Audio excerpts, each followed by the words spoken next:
দুধ ক্রয় করতে, এবং পুরো প্রক্রিয়াটাতে যদি জয়ফ্যাট সুইটসের টোটাল ম্যানপাওয়ারকে কনসিডার করি আমরা, প্রায় ওনাদের পর্যায়ে আরও 100-র মতো লোক কর্মসংস্থান রয়েছে। আপনাদের বেলায় এই সংখ্যাটা কিরকম হবে? ম্যাক্সিমাম আমাদের একটা ইউনিটি আলাদা আছে, আমাদের 2 জন ডিবিএম আছে, আমাদের 40 জনের মতো প্রাইভেট আছে।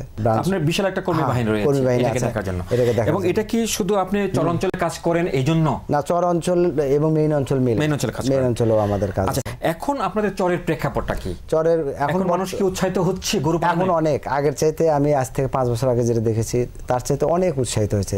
গাভী পালন, ছাগল পালন, ভেড়া পালন, বিভিন্ন এই জাতীয়। আপনি একটা কথা বলছিলেন, সেটা হচ্ছে যে উন্নত জাতের গাভী আর আমাদের যে দেশীয় প্রজাতির গাভী, এটা। এবং আমি যদি একটা উদাহরণ দিই স্যার, সেটা হলো যে আমরা এর আগে এআই করাইছিলাম, আর ওরা তো দেশি প্রযুক্তিতে তাদের মানে প্রোডাকশনগুলো তারা ওইভাবে ট্রেডিশনালি করে আসতো।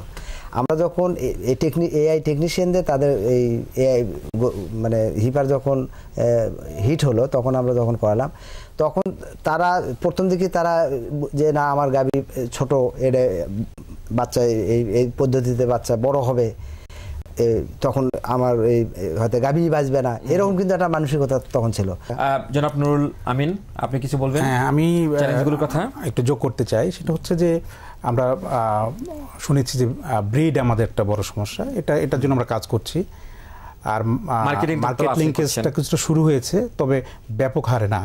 এই বিষয়ে আমরা মনে করি যে ফিট কি একটা, অবশ্যই ফিট একটা চ্যালেঞ্জ। এবং আরেকটা উল্লেখযোগ্য চ্যালেঞ্জ হচ্ছে এই মানে উন্নত জাতের যে গাভী, তাদের লালন পালনের খরচ আছে, এবং এটার যে মানে অসুস্থতা জনিত যে সমস্যাগুলো, হেলথ কেয়ার লাগবে।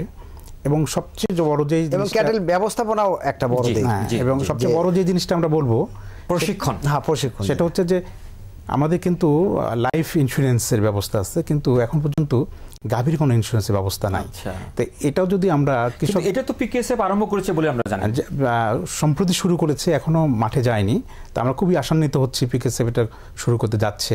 আমার পরামর্শ হচ্ছে শুধুমাত্র জাকোস গাক না, পিকেএসএফ এর যে 250 সহযোগী সংস্থা আছে, তাদের মাধ্যমে এই প্রোগ্রামটা সম্প্রসারণ করা। অনেক ধন্যবাদ। পিকেএসএফ মানব উন্নয়নের বিভিন্ন অনুষঙ্গ অন্তর্ভুক্ত করে একটি সমন্বিত পথ নির্মাণের উদ্যোগ গ্রহণ করেছে, যার মূল ধারণা হচ্ছে সকল প্রকার বঞ্চনা থেকে মুক্তি নিশ্চিত করে প্রত্যেক ব্যক্তিকে মানব মর্যাদায় প্রতিষ্ঠা করা।